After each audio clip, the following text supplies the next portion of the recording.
Hi, this is Francis Fish. This is my talk Lean Isn't Lean, which I will be presenting at Lean Agile Scotland in September. Here are my contact details. So, who am I?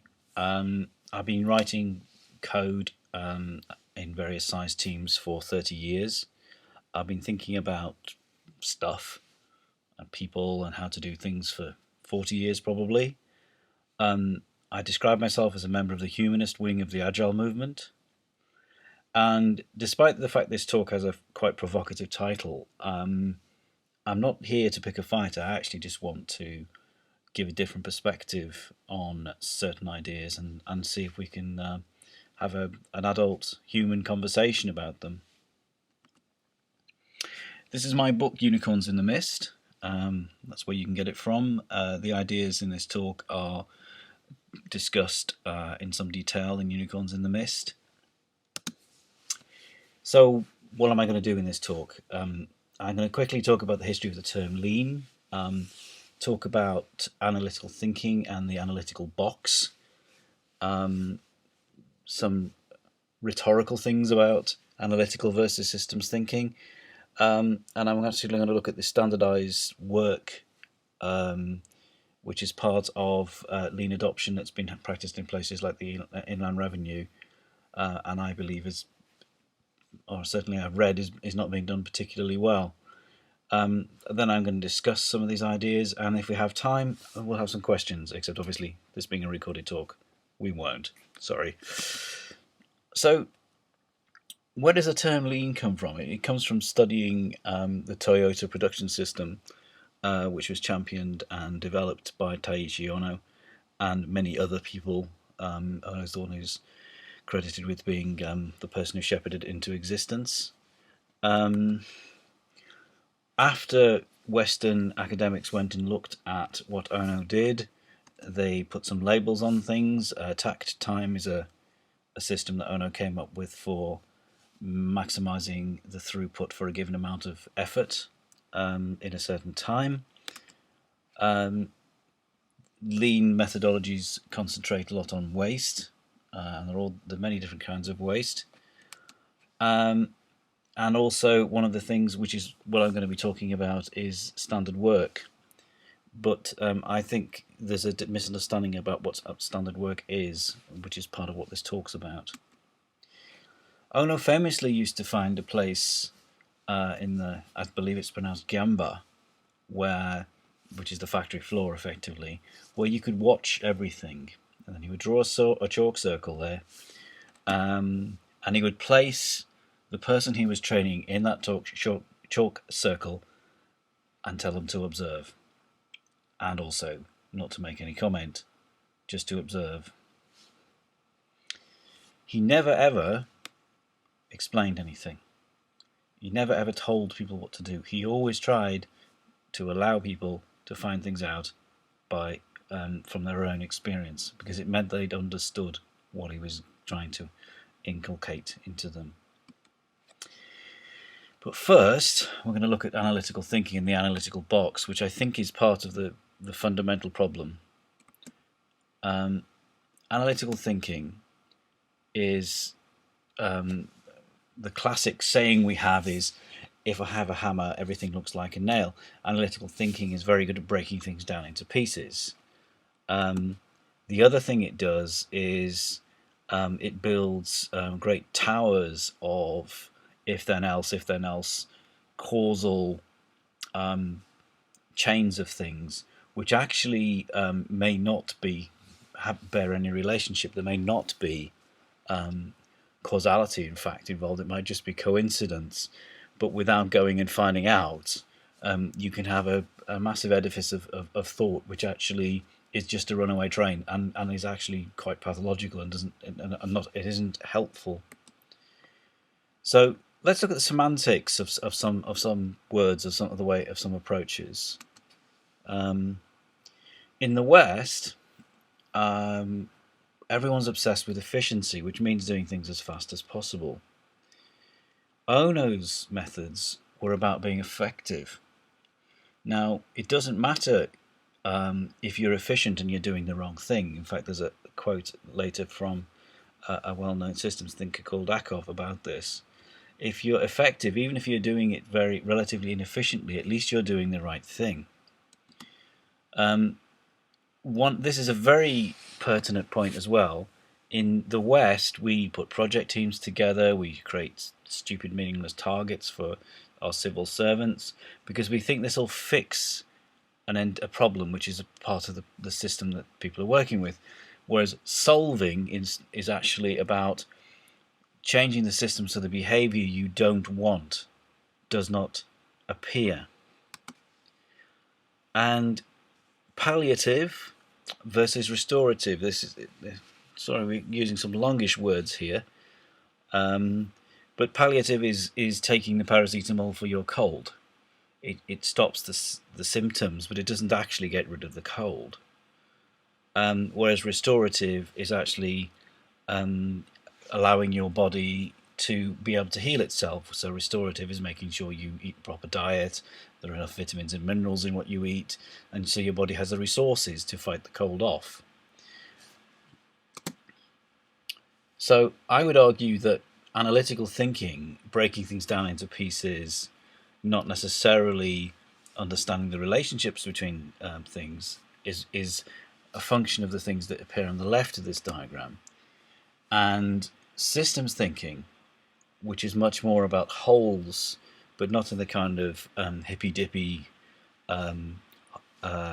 holistic medicine kind of way, but more the whole, actually looking at things from the whole and being very honest about whether things have a causal relationship.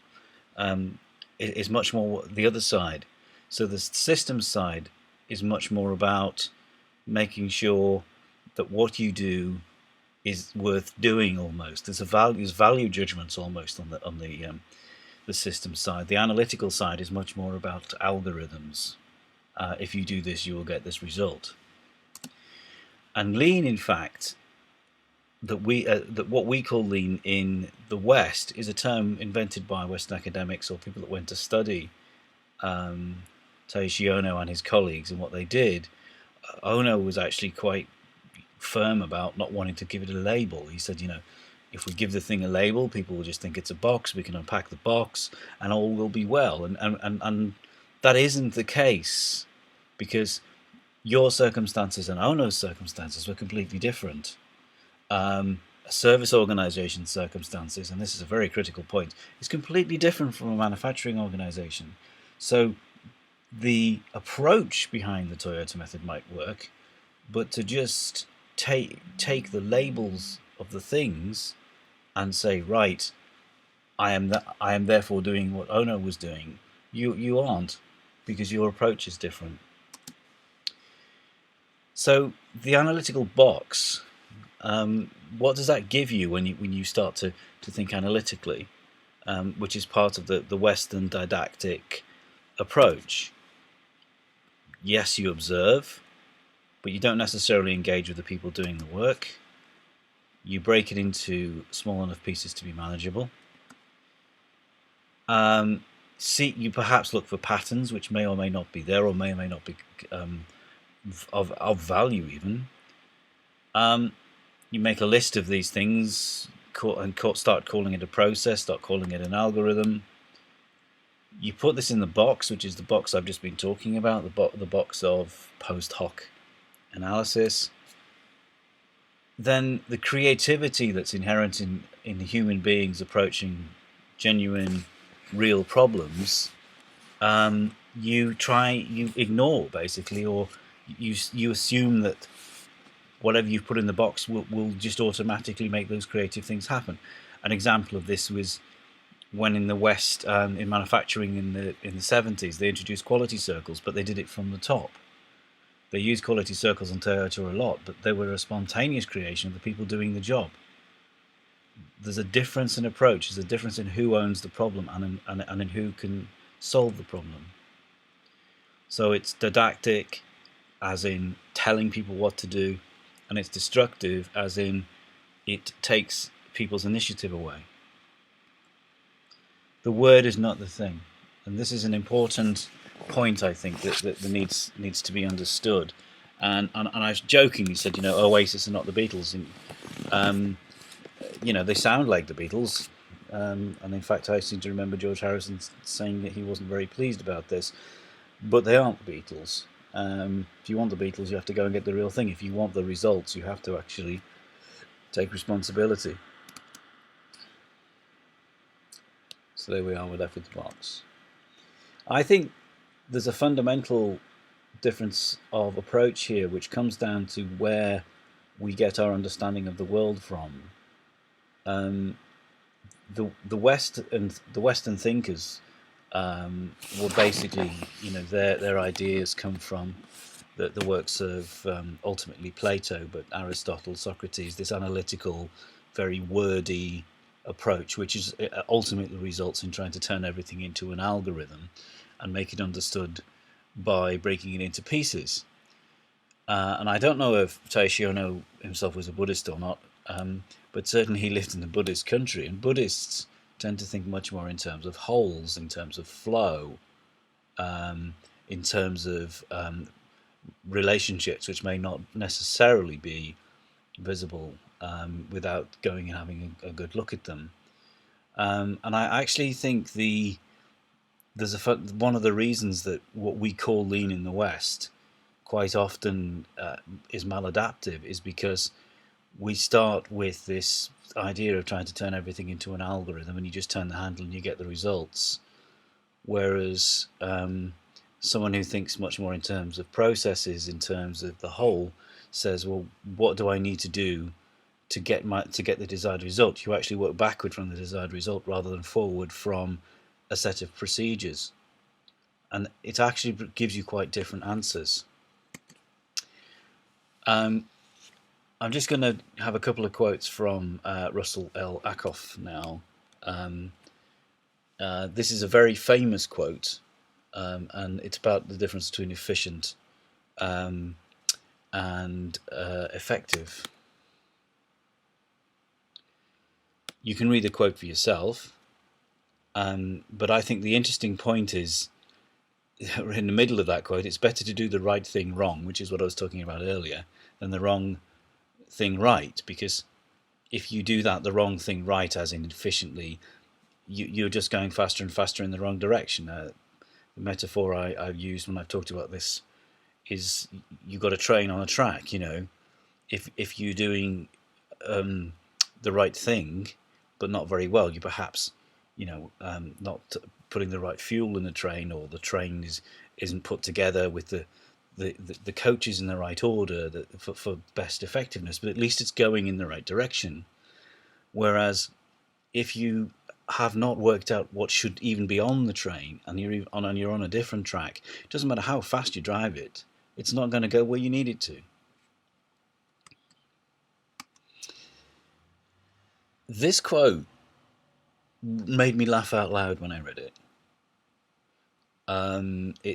The book was published about 10 or 12 years ago, if not longer, and he goes on after this quote to actually talk about people like Tom Peters and In Search of Excellence, and say they confused our old friends correlation and causation.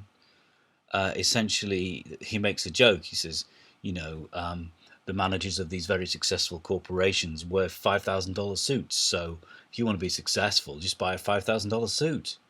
Whereas, of course, the idea, we know that's a ridiculous idea. So you have to be very careful about taking what you might call best practice from other people and applying it to your organization, because it must always be in terms of your organization. And Deming had made the same point. Deming used to keep saying, by what method? And he didn't mean by what methodology with a big M on the front of it. He meant how do I, in the specific circumstances I'm confronted with, how do I actually create a situation where we can improve, have continuous improvement, and we can achieve what we want to achieve.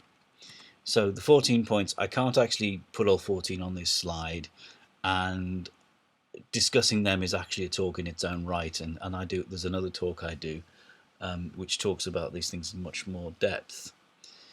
Um, but the interesting thing here, the first point, constancy of purpose, this is something that gets forgotten so much.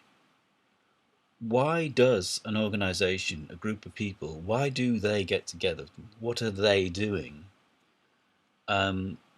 If you're working for a company that sells cars, you're selling cars.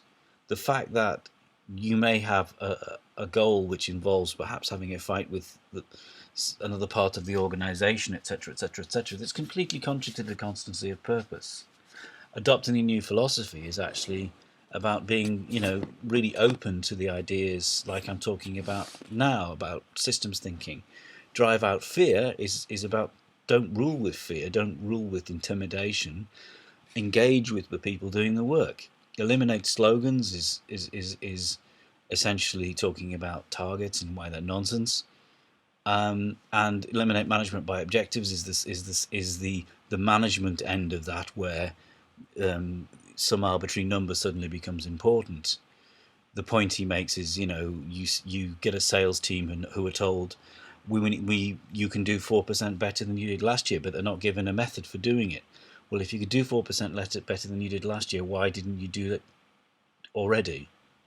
It's just management by wishful thinking, is what I call it in Unicorns in the Mist. And remove barriers to pride of workmanship is basically allowing people to own the work they do in a meaningful way, and make the decisions about how they do it in a meaningful way, which is completely contrary to the way most organisations are run. This book was published in the early 80s, as was a book called Peopleware, which is about how to organise knowledge workers. It's obscene and it's wrong, the waste of human potential that what we see around us all the time, that these ideas are still not being listened to. People still don't do this. It's much easier, I suppose, to brutalize people and try and make them do things and bore them to death. But actually, in terms of productivity and achieving things, it's a stupid way of behaving. So, from the Lean Toolkit, I'm just going to take one example, which is standardizing work, which I believe is being applied in our government in places like the Inland Revenue, but it's being applied in a very mechanical way. So people are saying we are saving money, we are saving time, we are saving this, we are saving that, but they're not necessarily doing anything of the sort. So what did Ono say about standard work? These are direct quotes from the workplace book I just talked about. So firstly, standard work is just documenting what you do. It's not a big deal, and it's not a heavy thing. It's getting the people who do the work to describe how they do it. It's not about necessarily somebody from head office coming and writing a document. And Kaizen is continuous improvement. Kaiku is an interesting word because it sounds like crap, and that's basically what it means. But essentially, it's about trying things to see if they improve what you're doing or don't. And you need a standard so that you can say this. Another interesting thing is Ono was very anti-averages. He said you should always go for 100% because you'll never, in terms of productivity, because you'll never get there. But if you assume that you can only get 85%, you'll probably actually only ever get 60, if you're lucky. That's just human nature. So if you aim for 100 and actually get 90, that's much better. Also, and without a standard, you can't measure if it's better. So this is an interesting quote. He hung it on the shop floor, and basically everyone just kept turning up and doing what they were told. And then he said to the supervisor, "You haven't been doing continuous improvement. This document should have been torn down, torn up, thrown away, and rewritten a dozen times. So you're a salary thief. You're not actually improving anything." So standard work in terms of what Ono meant is documenting it so that you can later start working out what you can change. And that's a really important point. I don't believe that standard work as it's being applied in the British Civil Service is anything like this. I think it's essentially documenting services, sitting there with stopwatches, creating stupid targets, none of which is what Ono meant. So, standard work, in the sense that Ono used it, meant creating a basis for continuous improvement, not fixed in stone, and the people who do the work are the ones that actually control what's in the standard, which I really don't believe is happening in government, because that's not the way government works. And that's also Deming's point 12, remove the barriers from taking pride. So the analytical take on what standardization means is you make a work standard, which is just something that stays fixed forever and is full of averages and is full of stupid targets. It's very efficient, at least in theory. And then you force people to deliver to that standard, which basically means all the human, innovative, generative, intelligent, beautiful stuff human beings can do is meaningless, because the people are just following an algorithm. They're being automata, which is what this little picture is. It's a picture of a famous automaton of a duck, which I believe was built in the 19th century, or maybe even earlier, actually. I think it might have been pre-Victorian. And this, I don't think anyone actually knew how the duck worked, and this was somebody's guess at how they did it. As you can see, the duck would walk, quack, and crap. Only automata need apply for these kind of roles. So they're dehumanizing and they're rubbish and nobody wants to do them. Does this sound familiar? And who wants to be a mechanical duck? So I thought I'd try and be a bit more concrete and talk about a process where you might create a standard and that standard wouldn't work. So I thought I'd actually look at something a bit more concrete. So here we have the central office, head office, and we have the demand coming into the company, and then we have 3 teams that deal with that demand. And for a joke, rather than calling them ABC, we've got Team 1, Team Premier, and Team Alpha, because each team has its own sets of equipment, its own level of capability, its own levels of seniority. People may or may not individuals may not be able to do things, or may be able to do certain things. And each team historically will have skills that the other teams don't have. But what will happen if you standardize by sending somebody out from head office is you'll end up with what I call like an abstract demand, which means that everyone will be working to the same standard. Now, the interesting thing about this is, as well, because the standard has to engage with people with all different levels of experience, of intelligence, like I said, I don't like using words like intelligence, and capability, it has to be written for the beginner. So you're taking perhaps years of skill, of knowledge in the senior members of these teams, and just acting like it doesn't exist. That is a crime, I think, personally, but, what do I know?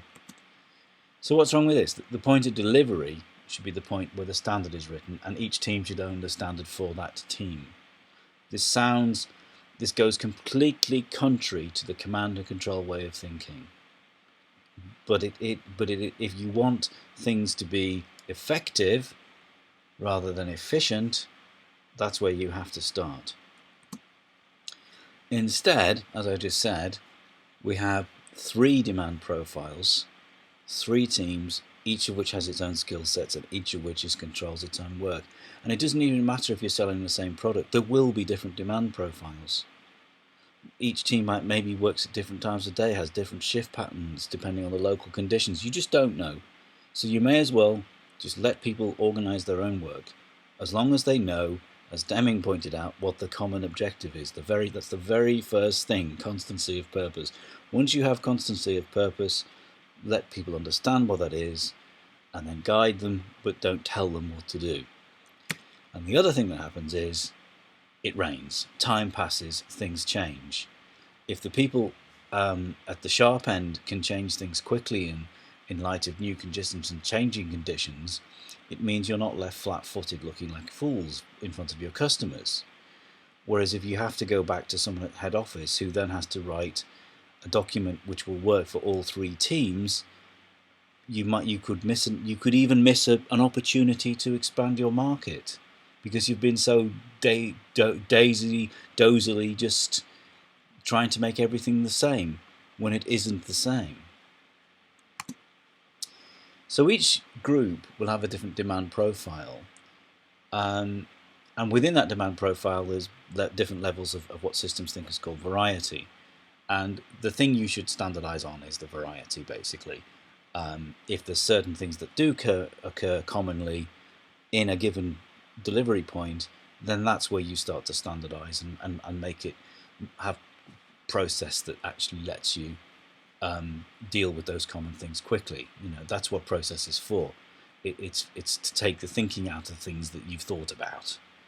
It's not trying to imagine every single circumstance you might ever come across. It's just if we can deal with 60% of the demand without having to think about it, let's just do that. But it's a living thing. That's what's important. So averages don't tell the demand story.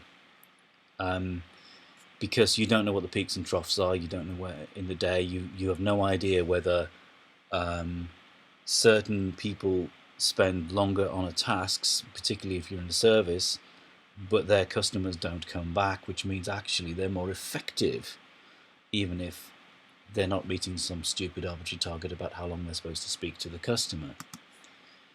Some people, because they don't understand how stupid it is, use averages of averages, which are basically meaningless numbers. You might as well just go and stick, get a lottery ball and work out what the range is and just stick whatever number comes out the lottery ball. It's as useful as an average of averages. A point that Deming made, rather than Taishi Ono, is that 95% of any capability comes from the system, not from the individual. So there's no point in admonishing the individual or saying you're holding the individual to account, because who owns the system, the training, and the tools that individual has to work with? They don't. You, the person who's in charge perhaps, or who's modeling what they're doing, you own the system.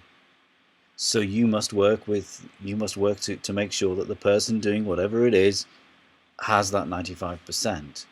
And this is why, actually, as an aside, why targets don't work. You want the system to work effectively, so you create an arbitrary target because it seems like to make sense. Badoom, badam, nothing changes, or it even gets worse, because you're fixing, not resolving. Each group has a different how. The what and the why are the same, but the how is different. It depends on what they're doing. And the analytical box that came from the center or comes from the center, will not fit all the teams. This is Aesop's famous fable, which will probably be quite amusing for my American readers. But essentially, a family ride their ass to town, and every time somebody makes a comment, they change what they do. The boy rides it, the man rides it, the woman rides it, and then in the end they carry the ass into town on a pole, and then slip and drop it, and it drowns in the river. And Aesop's fables always have a moral, and the moral of this one is you need to understand your constancy of purpose, why you do things, and just stick with it. It doesn't matter if somebody says the boy should ride, the woman should ride, the man should ride, you should carry the ass. It doesn't matter. You need to know what you need to do. So we have a situation here where we have the actual demand and then the imaginary demand, which has come from aggregating or looking at historical figures which may or may not be telling the truth now. And what we have here, what John Seddon in various of his books calls failure demand, which is essentially this is real demand coming from real customers with real levels of variety in whatever the channel is that you're working with, but you're not meeting it because what you've imagined doesn't contain that variety. So that's what failure demand is. It's just failing to meet the demand. The other thing is, if people are doing stuff which isn't directly meeting a customer need, it's the dead hand of bureaucracy. You're just doing it for its own sake. And the piece in the middle is actually where you're genuinely meeting a customer need and, conforming with your constancy of purpose and actually doing something that's worth doing in terms of the customer and in terms of the organization. And one hopes that it's not such a small percentage of the actual effort. But, I have worked for some very large corporations where I'm convinced that crossover of what the customer actually needs and the variety of the incoming channels and what the organization actually does is probably that small, if not smaller. And of course, classically, in systems thinking and in lean terms, this is just waste. But you've different kinds of waste. You've got the waste that comes from rework and not meeting the customer's demand, which is basically stupid. And you've got the waste from the dead hand of bureaucracy, which is basically things have changed, time moves on, things don't need to be done the way they were being done, and you carry on doing them, which is the dead hand of bureaucracy. It's just madness. But large organizations are full of this. So what happens, the more disconnected you are with the customer, the smaller the intersection between the variety of the customer channel and what you actually do. And everything changes over time. So you might actually have a process which is, for some measure of perfect, and in 6 months, a year, it will only be doing 80%. It's an iron rule. Things change, staff change, people move.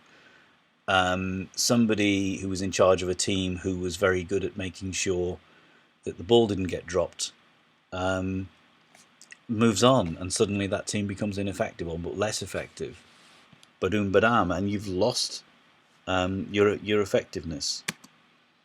The centre cannot hold, which means decisions made by the centre are not are not adding to the common purpose or not helping. In fact, the centre doesn't have a clue because it's looking at the aggregate. So it doesn't know your specific circumstances if you're somebody delivering a service. It can't, and it should stop pretending that it does. And I think this is an important one, and I was referring to it earlier, I was talking about people, the rules, the processes, the standards would have to be written so that a beginner can always follow them. The staff are infantilized. Their experience is ignored, their capability is ignored, and the humanity is ignored. And some people like working in an environment where they're told what to do all day, but to be honest, those kind of jobs don't pay very well, and ultimately, unfortunately, you're competing with people whose standard of living is far lower than yours. Is this a good idea? Probably not. And this is the point I just made. Everyone's treated like a beginner with no knowledge or skill, so you're never using what you have. You're always using what you have if all you've got is a bunch of automata or drones. And this is the point I've just been making about fixing, not solving.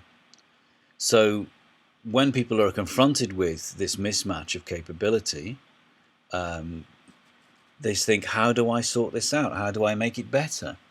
And targets are where this comes from.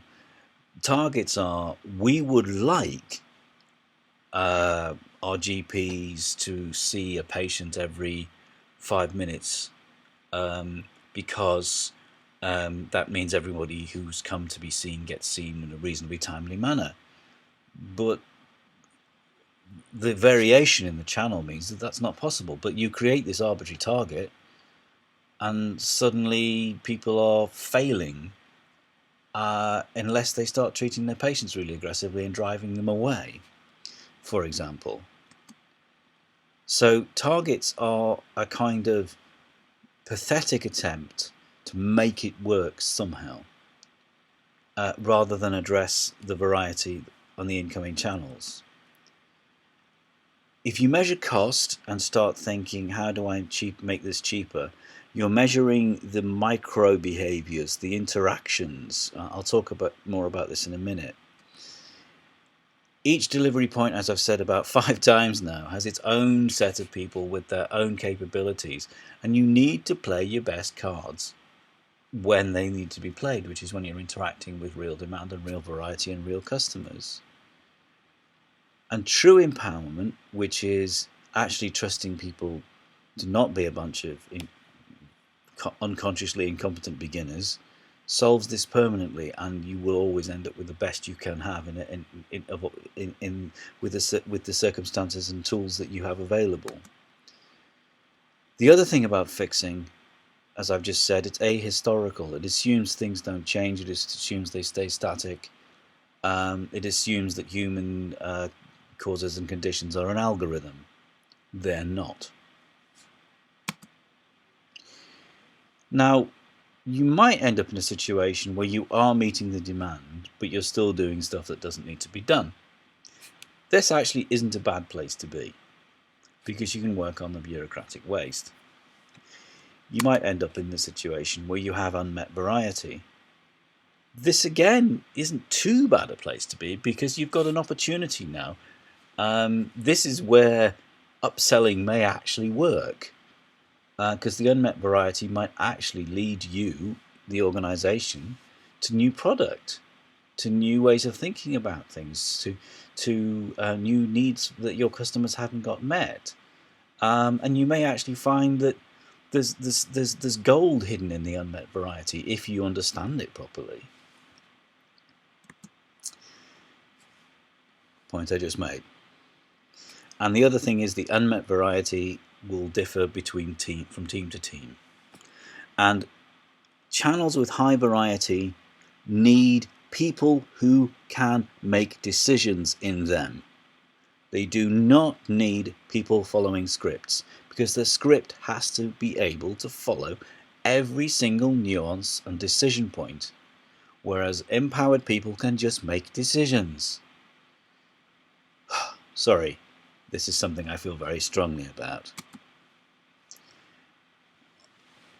Okay, so let's think about the structure of your organization. So if you're creating a standardized work, when the organization was founded, you had 3 people, Bob, Mary and Alice.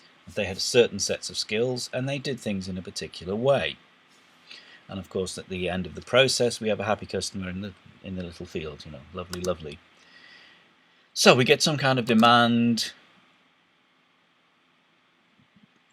We can measure the cost of Bob interacting with that demand and handing it on to Mary. We can measure the cost of it arriving. We can measure the cost of Mary handing it on to Alice. And we can measure the cost of Alice handing it, of Mary handing it off to Alice, of it arriving at Alice, and we can measure the cost of us handing it back to the customer. We can't measure the cost to the customer, but obviously if we're creating a situation where the customer has to ring us 5-6 times to get anything done, that cost is quite high, and it's going to annoy the customer. But at each interaction point, that's where you can measure cost, or each change, that's where costs get measured. So it's easy enough to measure at handover points, and it's easy enough to start trying to optimize it. But the steps themselves are arbitrary, they're analytical, they're given. If you'd founded your organization with a different Bob, a different Mary, and a different Alice, the handover points might be different because they might have had a different set of skills. But the analytical approach, which just looks at things the way they are and breaks them up into pieces, doesn't understand this. And again, it's ahistorical. And of course, over time, if Bob retires, you'll try and find another Bob with the same skills because it's easier for you to deal with. But if you change the steps, for example, and you're measuring at each handover point, you change the cost. And this is why measuring costs makes costs go up, because you're actually measuring where the flow is moves from individual or department or whatever to department. you're not measuring the complete flow. And the cost is, if the flow is dirty and there's rework needed, that's where the cost is. But if you're forcing people to put the phone down after 2 minutes, regardless of whether they've dealt with the customer's problem or not, the cost is low, but everyone hates you and you're still shit. The other thing is, point I've just made, the original Bob Mayer and Alice could have, there could have been a rotating door. Maybe the company you're looking at's been around for 20 years, 50 years.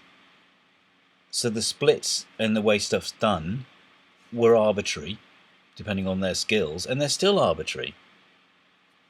And the interesting way of looking at this is you look at a process, you look at how you meet the need, and the Ackoff book I cited earlier, what Ackoff recommends is, imagine what would happen if that section of the system, forget what it does inside itself, imagine it burnt down and you just have to create a new one. What's the lightweight thing you can do to replace that particular part of the organization? That's when you start getting to real efficiencies and actually looking at what processes actually do.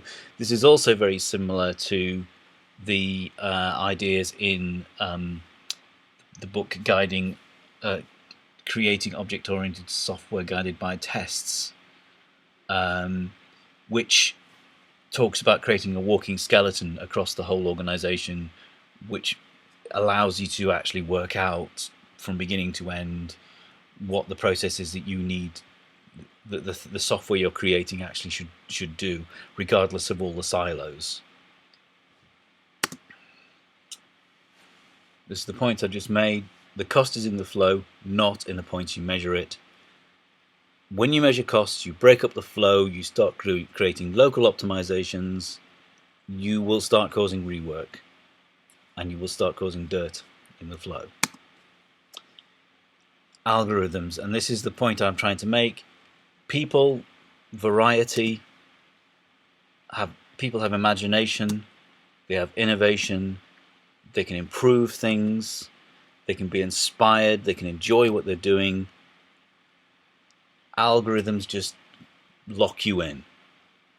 You can only do it the way you've always done it. Good luck with that, when the guys who are much cheaper than you eat your lunch. The other problem I think that is very, very tricky, and this is because a lot of tech management come from programming or analysis. We think in terms of tools, we think in terms of boxes. We like to move people around. We just assume if we write a process, the process will be followed, even if it goes against something as narrow but unfortunately real as somebody's self-interest. Won't happen. The process needs to be a product of the people doing the work, maybe with a bit of mentoring and help to help them generate that process, and it needs to be specific to the point of delivery. Otherwise, you're just creating an algorithm and you're doing a lot of wishing, and you'll be creating targets. So, what is lean thinking then? What is lean? What if we were actually trying to go back to the heart of it rather than the outer forms? What would we actually be trying to do? I am a qualified coach, and when I'm coaching people, I have this thing, I call it go see, which is look at the person. I'm a kayak coach, look at how they hold the paddle, look at what muscles they're using, and also look at where they are in terms of the Dreyfus skill acquisition model. If they're a complete beginner, you can't talk about things that the beginner won't understand. If there's somebody who's been doing the task for a long time and is trying to upskill, then you can start talking to them about more complicated things, which is what I've just said.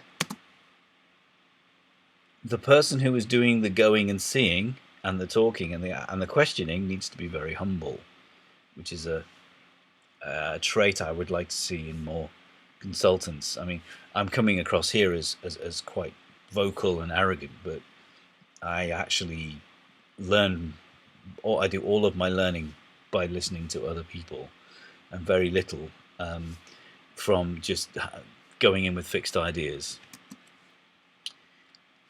This is the point I've made several times already. You need to engage with variety at each point of delivery, and you need to train and work to the demand, to the variety that each team is faced with, not some abstract version that somebody centrally has imagined. Things will move. Continuous improvement is a way of life, and you have to let it be a way of life. And the system always wins. The 95%, which is the product of the system itself, the training, the tools, and the existing procedures, that will always win. No amount of wishing, of targets, of any other nonsense will improve it. The system itself is the thing that must be being worked on, not browbeating individuals, and not creating arbitrary targets. Just a little. One of the other things that comes from Lean is the idea of tact time and an obsession with waste, which is not, and there's nothing wrong with this.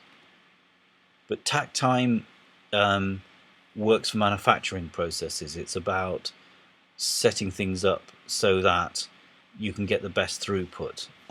We actually have an algorithmic approach which came from the West, the theory of constraints, which I think is very, very close to tact time. And I recommend a book. Goodness me, what's the book called?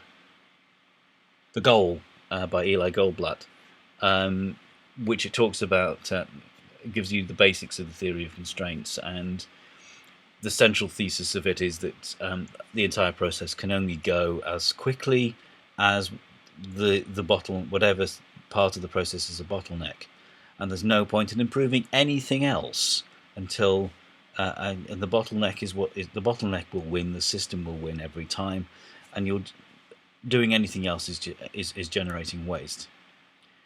Waste is not the same as efficiency. So waste is actually doing the wrong thing. And this is at a key point that lots of Western thinkers and lots of technically trained managers or people from technical backgrounds don't understand. They want the thing to go as fast as possible. In Toyota, in Ono's book, he talks about times when there was a recession and they didn't have the demand from their customers. But Toyota, being a Japanese company, don't fire people, don't lay people off, or at least they try not to. So instead, what they did was they went back to using manual handling, and they turned the speed of the lathes and the machines down, so they used less electricity. So we have less demand for cars, so we will do things in a less efficient way because they use less electricity, they use less, it costs us less money, but it's effective because it's keeping all the people busy and it's making sure stuff that still gets done. And that's taking several steps outside the system, isn't it? It's actually thinking much more in terms of what meets our goal, which is being here next year, is having all these people who are working for us still here when the economy picks up, and so we can meet the demand. It's a much more long-term way of thinking. Think, engage, which is why the slogan on my company logo says engage. I think that there are people who will be at Lean Agile Scotland and other places, and hopefully watching this video, who are engaged in Lean practice and who are working with clients on improving their process. And we actually, I think, as an industry, have an historic opportunity, because the government are at least pretending to listen to us, even if they're not really, to make some genuinely excellent changes in the way things are done, and actually give the power to the people doing the work, and stop wasting human beings the way we have historically. So we actually are now at a time when things can really, really, really make a difference. So let's actually take the opportunity. If this was a live talk, it would be time for questions now, but obviously there's no one to ask questions. So thank you for watching this video. I hope you found it useful. And that's how you can get hold of me. There's a Unicorns in the Mist list on Google Groups as well. And if you go to the website for the book, there's all sorts of ways of getting hold of me. And that's my Twitter handle.